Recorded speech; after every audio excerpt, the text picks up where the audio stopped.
बिस्मिल्लाहिर्रहमानिर्रहीम। दोस्तों, एक मसला है कि क्या नाक में दवा डालने से या पानी पहुंचाने से, ऊपर पहुंचाने से, तो क्या उससे रोज़ा टूट जाता है? तो उलमा फरमाते हैं दोस्तों कि नाक में दवा डालने से या पानी पहुंचाने से रोज़ा बिल्कुल टूट जाता है, रोज़ा फासिद हो जाता है। हलक तक चूँकि जाता है ना ये, तो इस सबब रोज़ा बिल्कुल टूट जाएगा।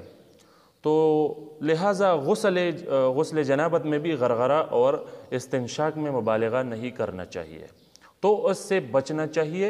नाक में दवा न डाली जाए, उससे रोज़ा बिल्कुल टूट जाता है। और ना पानी ज़्यादा, मतलब जो पानी पहुंचाना होता है ना गुस्ल में, तो उसमें भी मुबालगा ना करो, क्योंकि उससे भी बिल्कुल रोज़ा टूट जाएगा। तो एक तो ये मसला हुआ। दूसरा मसला ये है कि क्या बाज़ लोगों का मसला होता है सांस का, तो वो इन्हेलर इस्तेमाल करते हैं रोज़े में भी। तो इन्हेलर इस्तेमाल करना कैसा है, क्या उससे रोज़ा टूट तो नहीं जाएगा?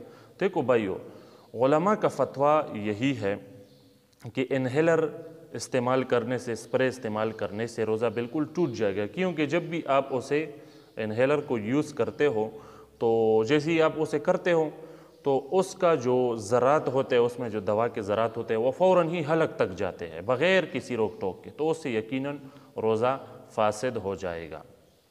तो ये दो मसाइल आज इस क्लिप में हुई, इंशाअल्लाह आगे और भी बयान करूँगा। अस्सलामु अलैकुम व रहमतुल्लाहि व बरकातुहू।